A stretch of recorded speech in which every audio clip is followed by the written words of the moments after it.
Well, farmers in New South Wales are still struggling through the drought and no one is immune. Even some of the wealthiest and most successful farmers have been drained. The drought is now the worst on record in some regions, with conditions expected to get worse. Joining me live is New South Wales Farmers Association CEO Pete Arkle. Pete, good morning to you. Thanks very much for joining us this morning. It was just over a year ago that there was a lot of coverage, there was a lot of money raised for our farmers out there, and it was great to see everybody get behind them. But since then, that's kind of faded away a little bit. Can you give us an idea of what it's like on the ground with respect to how much conditions may have worsened? Yeah, certainly, Peter. Well, I think over the last 12 months, we haven't seen a lot of improvement across New South Wales. We've still got 90% of the state in some level of drought declaration and 30% in severe drought. So farmers in New South Wales are still doing it very tough. Many have sold a lot of their stock. Certainly the north of the state, people cropping haven't been able to get crops in the ground or have seen crops fail already. So we're still in a really difficult situation for farming in New South Wales.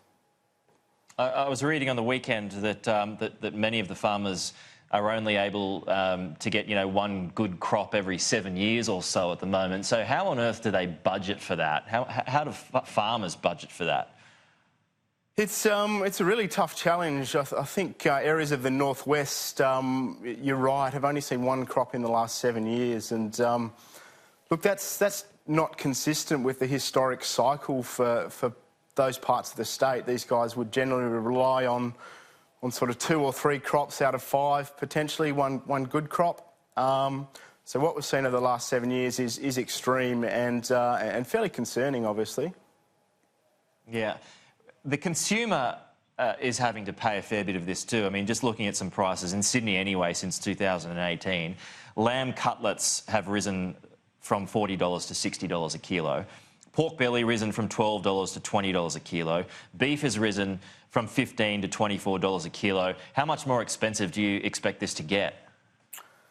Yeah, I think we may see prices continue to trend up. So we're optimistic about the possibility of a spring break, and if we do see decent rains across New South Wales, then we'll see a lot of farmers looking to come into the livestock market to buy stock so they can rebuild their enterprises and have those core breeding stock they'll need to build their enterprises. So if we do see those widespread rains, I think we could see prices continue to appreciate, and unfortunately that's tough for people at the butcher's shop.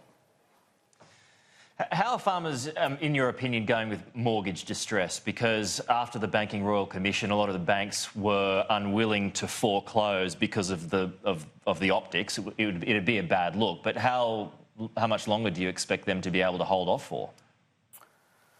Look, we're in touch with the banks frequently, and they're supporting farmers through this incredibly tough time. I think one interesting thing we've seen in this drought is that land prices continue to appreciate. So you've got farmers with no income that are getting local government rates bills that are 10% up on last year. So land prices are strong, which helps with obviously debt to equity ratios. But look, yeah, we're looking to the banks to continue to support farmers because we think the long-term trajectory for agriculture is a positive one. We just need this break and the chance to get on with business and keep growing this important industry for Australia.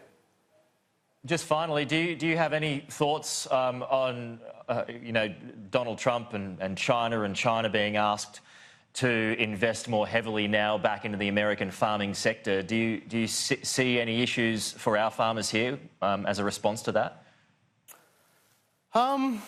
I think obviously they're both important export markets for Australia, the US and China. So I think we're watching the comments around the importance of multilateral trade and open trading markets from President Trump over the weekend. So we think that's critical. That remains. I think one reason why livestock prices are so strong is because we've done so well opening up those export markets. So yeah, we'll be watching that closely.